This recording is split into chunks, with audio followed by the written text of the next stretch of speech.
Hello, everybody. Welcome to Build. I am your host, Ricky Camilleri. In 2002, the low-budget comedy Super Troopers by a little-known sketch comedy group was foisted upon the viewing public and met with small success at first. Over the course of a few years, through DVD sales, Comedy Central running the movie regularly, and late stone nights in college dorm rooms, the movie has gone from cult status to comedy canon. Now, 16 years later, the Vermont boys are back with Super Troopers 2. Let's take a look. 1, 2, 3, let's do it! They've been waiting for a second chance. Waiting for their country to need them again. That time is meow. What do you guys give me if I kill that bird? Farva, that's a bald eagle. Get a wing, Baldy! Yeah! Guys, what do I win? A one-way ticket to hell. It turns out the French-Canadian town, Saint-Georges-du-Laurent, is actually on American soil. You'll be phasing out a Canadian Mountie unit. Best behavior, boys. Not our idea of a good time either, fellas. Personally, I'd rather fuck a moose. You wouldn't need a ladder to do that. Wow. Let's give a big Canadian welcome to the Vermont Highway Patrol. Come on, guys. They've come up here to tell us how great it's going to be for all of us to become Americans. Repeat after me. I pledge of allegiance to the flag of the United States of America. Learn the words! This is happening. Est-ce que vous savez à quelle vitesse vous allez? Do neither of you speak English? I do. We would like to eat your papers. Can you show me your party papers? This time, everything will be by the book. Everything. What the fuck are you guys doing? Hey, Tim Horton's ghost. What can I get for you guys? Cold beer, liter of cola? What did you say? Do you want a liter of cola? Canada's pretty awesome. Boop, boop. Don't do that. Boop, boop, boop, boop.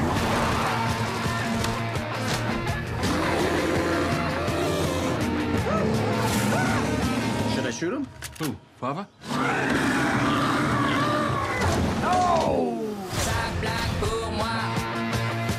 Frère Jacques Grey pour Paul Marquis de Saturette. Whoop! Feather Duster, Croissant, Les Miserables, First Catcher, Luc Robitaille, D'Artagnan, Perrier, Friend Tarkenton, Peanut Buster, Parfait. Eau de toilette. Eau de doudadin.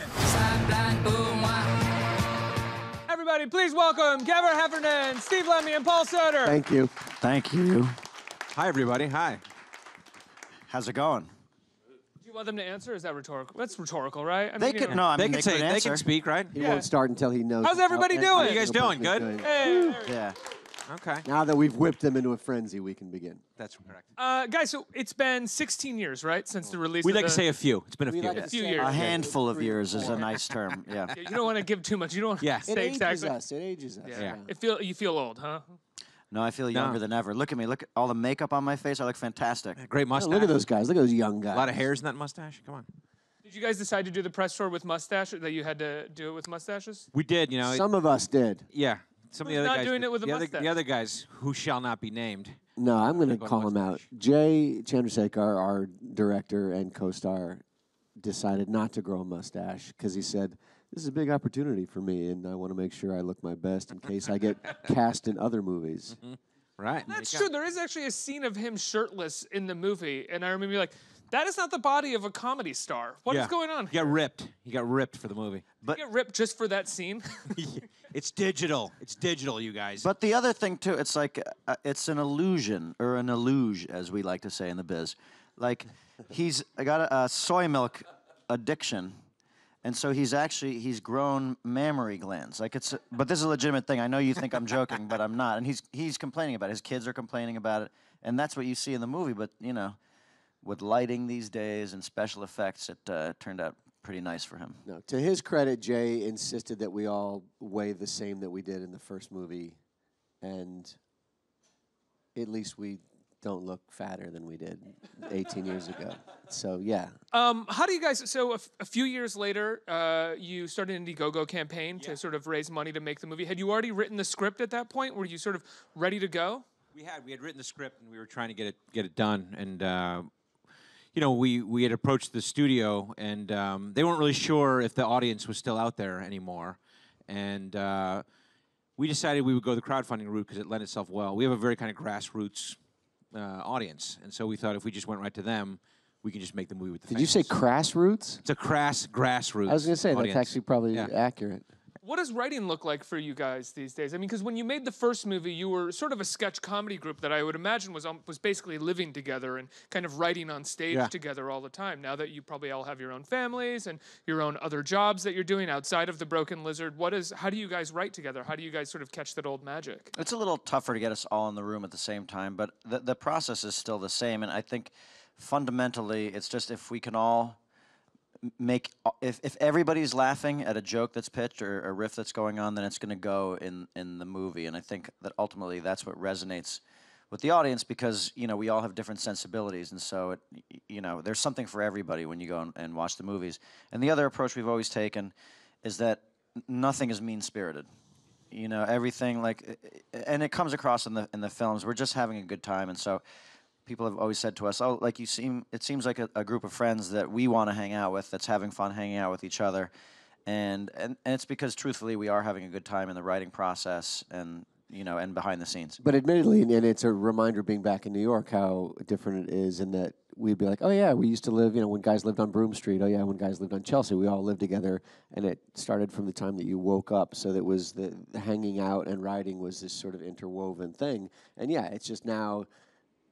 We have kids and we have other jobs, and you schedule this time, and you have to try to find a way to kickstart the magic of the process. But that's why it's fun to go on these tours because then the good stuff happens. Right. Once we're locked in cars together in hotel rooms together. I feel like you kind of start writing again when you're on these tours because you're sort of surrounded by each other and hanging out. Yeah, and that's the way a lot of the things happened in the first movie. It was like stuff that we were being idiots in a car, in a hotel room, and joking about some guy using the word meow too much, and then all of a sudden you put it into the movie, and so you get the material that way, You say it's never mean-spirited. How do you go about writing Farva and sort of making that character without being... Farva can be mean-spirited, right? He's the one exception. But that's what I mean. I think the detail of how you handle Farva sort of ties into this not being mean-spirited because you can make fun of him all you want as long as he's sort of the mean-spirited one of the bunch. Well, that's the beauty of Farva. So when we rode the first Super Troopers,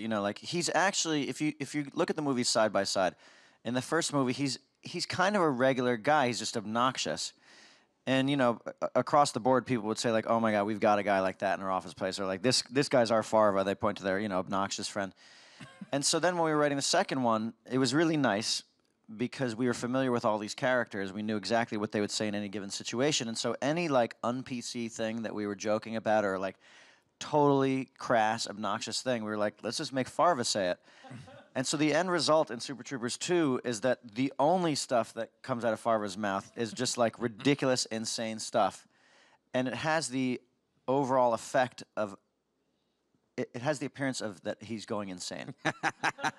So we dialed him up to 11, and then we're like, do we have to account for the fact that now he is like a madman?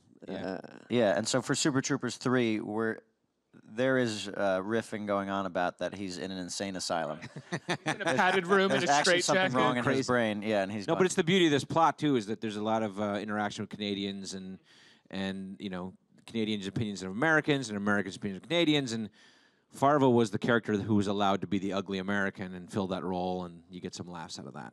I do love the moment where you guys are bashing on the Canadians and the Canadians just go, well, we have universal health care. Right. Americans on that can just not say anything. Yeah. We're just we did a screening in Toronto, and those are the lines that go through the roof when you're playing in Canada, right? Yeah, it's funny because it is, if you haven't seen the movie, it's a lot of it is we're going into Canada and we've got preconceived notions, and our stuff is just stereotypes.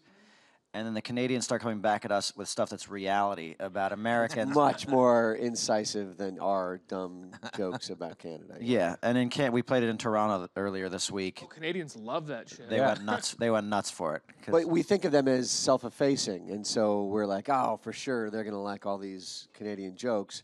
But really, the movie kind of starts with a bunch of jokes at Canada's expense, and you could see the audience kind of like laughing a little bit less every time, being like, "Oh, okay, is this where this movie's going?" Okay, and then there's a sort of a turn when then we kind of flip over to the Canadian POV, and it all goes back the other way, and it pays off nicely with the Canadian audience, where they're like, "Yeah, they're gonna stick it to these guys." Yeah, hey there, it's our movie. When you guys sit down to write Super Troopers 2, I mean, it sounds like one of the intentions was to sort of kick it up a notch, at least with Farva. I mean, the problem with a sequel, sometimes the success and also the problems with sequels are trying to hit some of the same notes that landed so well the first time around. Did you struggle with that at all writing, or were you just sort of looking for what's funny and throwing it at the wall? Yeah, I mean, well, you know, it's funny because fans come up to us when they knew we were shooting the sequel, and they're like, "Okay, you have to bring back the stoners. You have to bring the local cops back. You definitely want to do the Meow game again. We need the German swingers, but don't you dare make the exact same movie as you did the first time." And so that was internally in the creative conversations. It was like, how much are we going to refer back to the first movie, and you know, what callbacks can we do? And I think we just really wanted to make a fresh movie, and you know, touch on a couple of those things, but something that you can watch without even knowing the first movie that you'll like. I love that you were able to get Brian Cox back, because we had him here for an interview, I think just after you guys had shot the movie. Yeah. And I can't tell you how excited he was for Super Troopers 2. I mean, he is a classically trained, amazing actor who was talking about, I think, playing Churchill here. Yeah. And when Super Troopers 2 came up, he just threw everything out the window and was so excited to talk about it. Like, he loves working with you guys. That's how we got him in the first place, is that, you know, he hadn't done something silly, and you know, we're realizing that about a lot of actors. They want to do the thing that they don't get a chance to do normally, and so that's why he jumped into the first one. But still, like, we'd shot the movie, and I ran into him in L.A. 6-7 years later, and I was like, "Oh, there's Brian. I wonder if he'll even remember me." And he came up, and he was like, "Do you know I get recognized more for Super Troopers than any other film that I've done?" And you're like, amazing Brian Cox impression, by the way. I mean, that's all we do. You hang out with Brian, and then you have to talk like him. Yeah. I did Shakespeare in Moscow. So, yeah, like it was so cool to see his enthusiasm for it. And when we brought him back in the second one, you know, the O'Hagan character is much more sort of integrated into the action. And in the first one, he's a bit of a satellite. And this time he's really with us kind of along for the ride. And it was like so much fun having him be there with us kind of the whole time. And as actors, like, we don't think of ourselves as acting necessarily in these movies. It's like, okay, we've written these jokes. Okay, what we do is we just do our little shuck and jive for each other.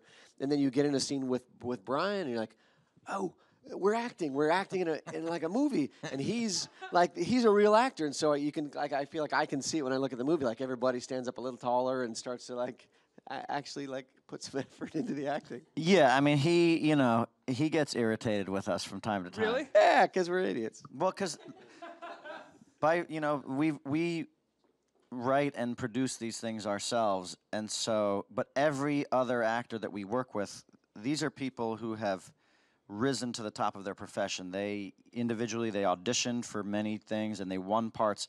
They are the best actors in the world, and we're like the worst actors in the world. And so, like, on the first movie with Brian Cox, there's a scene at the end where he's trashing the opposing police chief's lawn, and it was a long night, and it was like 4 a.m, and we're all jammed into a police car together, just being assholes with him, and he was just looking out the window. Sadly, and when is this going to end? He said, "Whatever happened to Kraft?" And whatever happened to Kraft? Yeah, and that kind of silenced the car. Yeah. Did it really? I would imagine a bunch of assholes joking around. Someone saying whatever happened to Kraft would tear them into hysterics immediately. And he gets hit with a water toilet. So, like, we were terrified to like mock him to his face. But yes, we have amongst the five of us said that line then 1,000 times. Whatever happened to Kraft? 15 years. But we didn't know him then. Now he came back on the second one, and now we know him. And like, I mean, we put him through the ringer. Like, he burst a blood vessel in his eye halfway through shooting, which we've digitally removed. But like, how did he do that? From laughing, or like what happened? Well, he doesn't. After like 6 p.m. he turns into a pumpkin, kind of, you know. And so you don't want to push him too late into the night. Yeah, and there were a lot of he reminds you of overnight that. shoots, and he's just, he just doesn't. doesn't do that anymore. And we did. We pushed him a little too hard.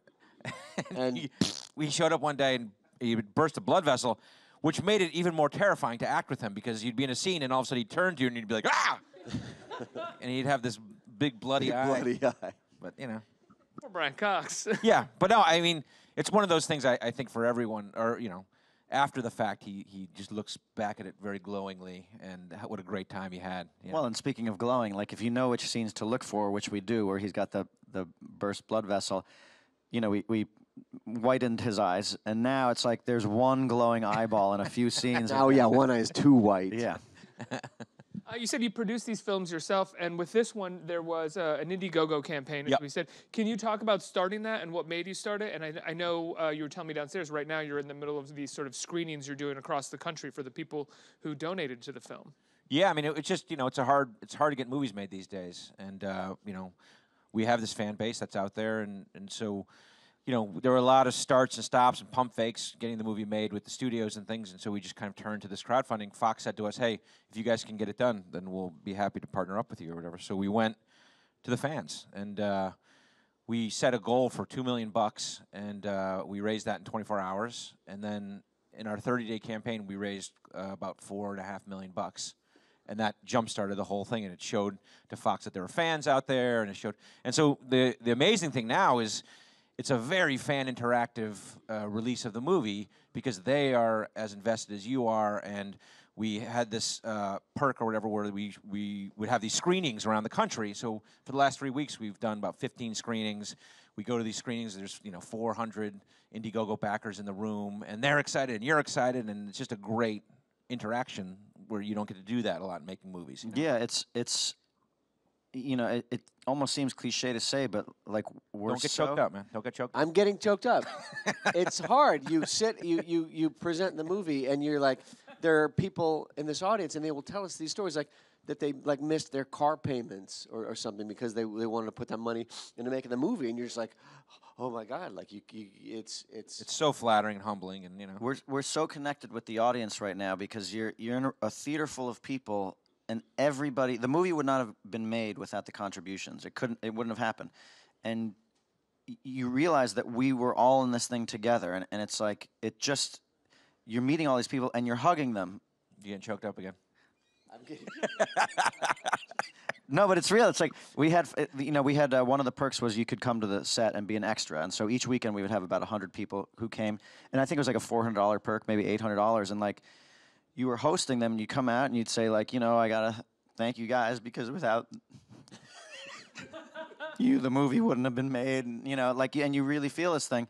And But then they would see Rob Lowe standing behind you, and they would just peel off and go want to talk to manager, Rob hey, Lowe. Rob Lowe's here to take a picture, and, like, you're in the middle of a story. Yeah, and they Lemmy all would be dabbing his eyes with a Impossible to not Kleenex. look at that Yeah. jawline when he shows up in a room, right? Oh my God, the He's guy's so good gorgeous. He's so good looking. I have a few. Weird. It's fucking weird. Oh yeah, It's magnetic, and I'm self-conscious about the movie because I feel like anytime I'm in a scene with Rob Lowe, I can see myself just being like, I'm not acting anymore. I'm just like, those eyes, and his skin is flawless. Oh yeah, it's surreal. I mean, I have a couple of one-on-one moments with him, and you're standing in the scene like, holy shit, that's Rob Lowe.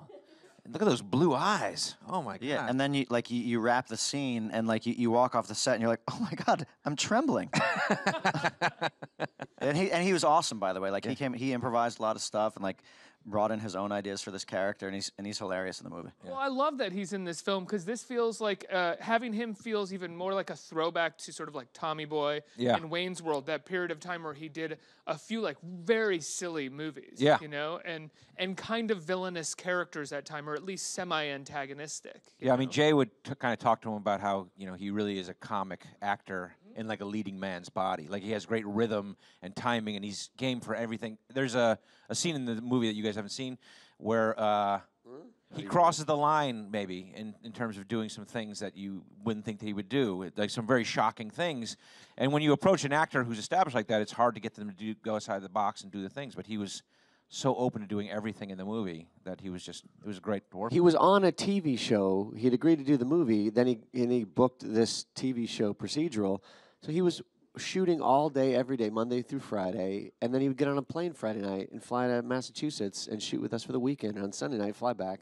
So for like 5 weeks, he'd like never, he worked every single day and traveled every week because he had made this commitment to us. You know, like I think a lot of people would have been like, I booked this show, sorry guys.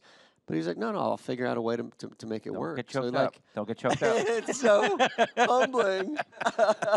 Where in Massachusetts did you guys shoot? We shot outside of Boston. Well, most of it outside of Boston. We shot a bunch in the center of the state, and then we shot out all around Boston. So let's get some questions from our audience. yeah. Hello, guys. Hi. Hello. I wanted to know, how far would you take a joke? Like How far will you take a joke? Yeah, how offensive, how rude, how nasty would you take a joke? That's not our style. I mean, You guys aren't particularly offensive. Right, in but I humor. think for us, what's fun is the envelope that we push is how much are we willing to sort of embarrass ourselves. Like, these two have a very unlikely romantic scene in the movie, and we just kept sort of Spoiler pushing it alert. and pushing it and pushing it, and it's sort of like, all right, I guess we'll know when we cross the line, but like, let's see how absurd we can make ourselves look. That was freaking the line, maybe.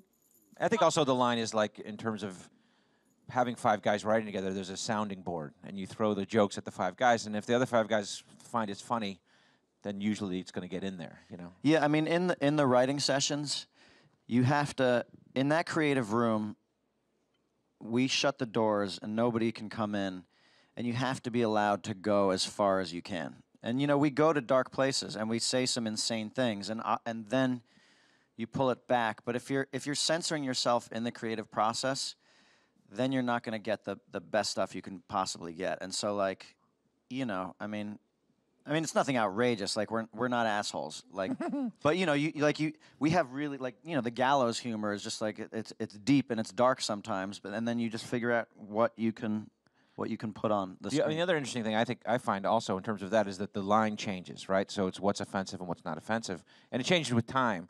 And when you make a movie, it's an odd situation because you make a movie and you deliver the joke, and you don't hear the laughter for the joke 2 years later. That's when you hear the laugh. You know what I mean? It's a weird thing.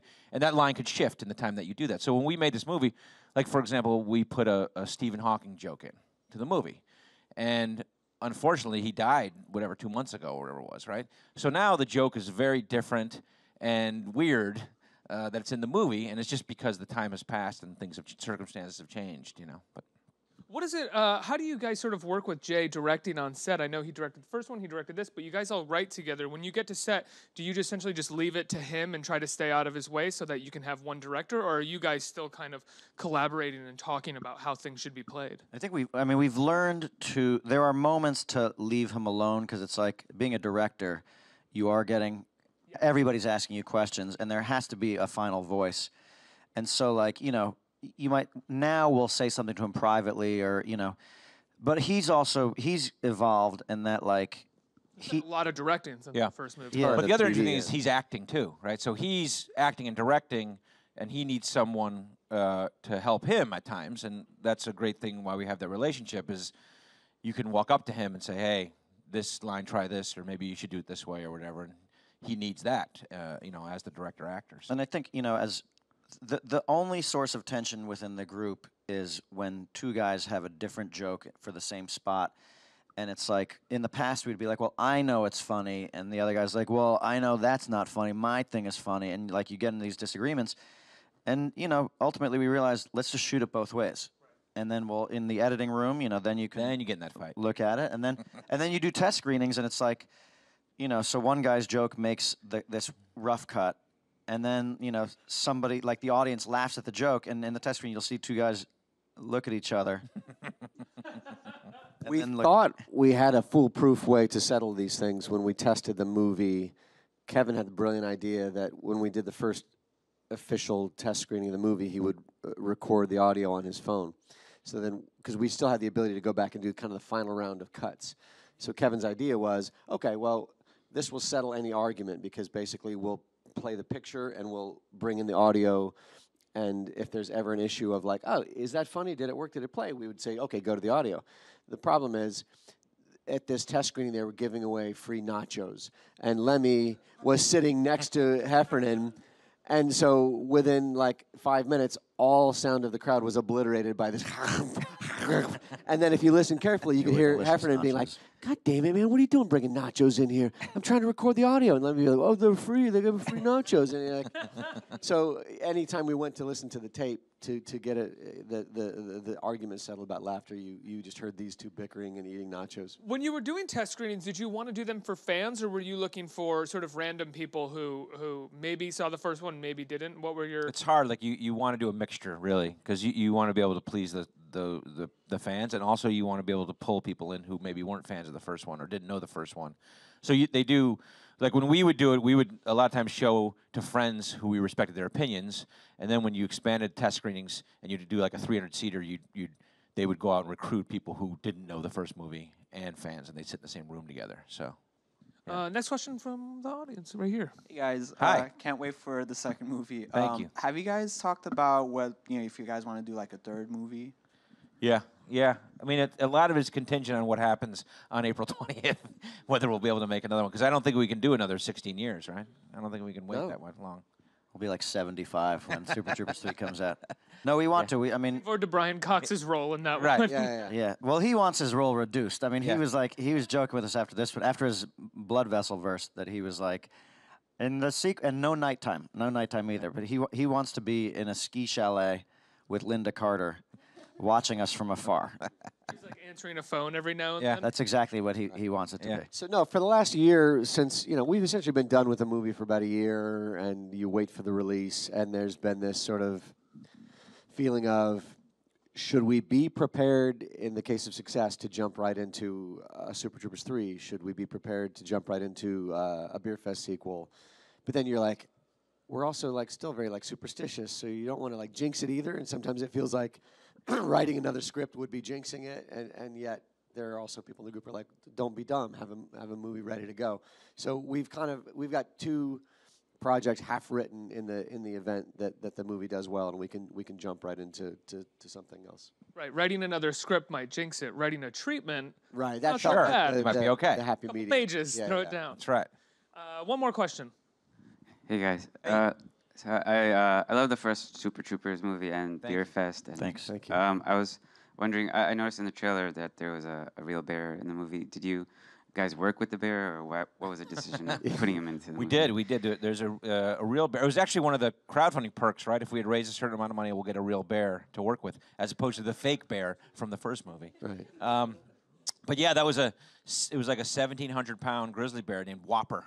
And you've probably seen him in any commercial that there's a grizzly bear. He just travels around and does, and he works. And he was a total diva on the set. Right. Everything centered around that bear. We had to move the catering. We had to move where we got dressed. Everything was moved to not upset that bear. And but it was it was fascinating. Like, our friends who are jaded to what we do came to the set that day to watch this bear, who was as good an actor as any of us, I feel like, Maybe better. That bear hit pretty much every mark. It hit its mark, and then you give it some meat, and then it'll go back. Raw chicken. Raw chicken they gave it. They would just throw raw chicken, and that made the bear's breath stink. That was my one thing. Like, I always wanted to get a little closer to the bear. Yeah. Beautiful creature. Yeah. You get within like 10 feet, and you're like, God. We shot a great still photo of the 5 of us standing right in front of the bear, and the bear's like up on its hind legs. And it was breathing. First of all, it was terrifying. Like, there's a grizzly bear right behind you, and it's breathing this awful chicken breath. You could breath. just swipe all 5 of our heads off with one. Yeah, but quite exhilarating. Before I let you guys go, what was it like the first day when you started shooting? What did it feel like when you showed up to set and you were rolling for the first time on Super Troopers 2? Yeah, it was super exciting. I mean, it took so long to get to that point that I think there was a point where we got the uniforms put on again and the mustache and the crew cuts. And we just looked at each other and was like, holy shit, here we go. Here we go. Did you get choked up? Well, I get choked up for everything. It was a little bit of a mixed bag because we had raised this $4.5 million of crowdfunding, and we were told if we didn't use it by the end of the year, which was rapidly approaching, that the government was going to take half of it. And so then we actually wound up going to Boston, and we shot 1 week's worth of the movie. So we were there shooting what is stuff that's in the movie now, but we weren't actually making the movie. We shot like 20 pages of the movie.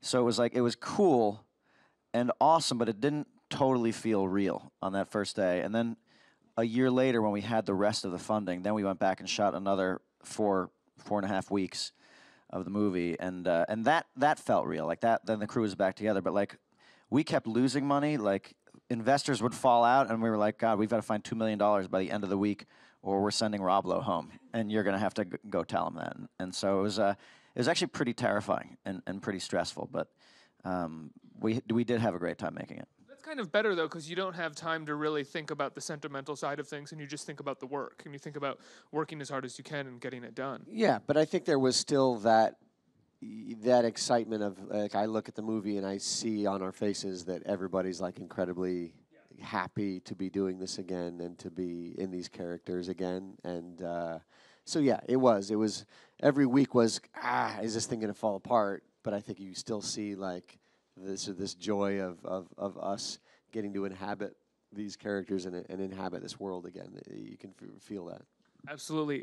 Guys, congratulations on the film. Super Troopers 2 opens April 20th, Yeah. wide. Everyone go see it so they can make Super Troopers 3, and give them a round of applause. Let's hear it. Thank you. Thank you, guys. Thank you very much. Thank you.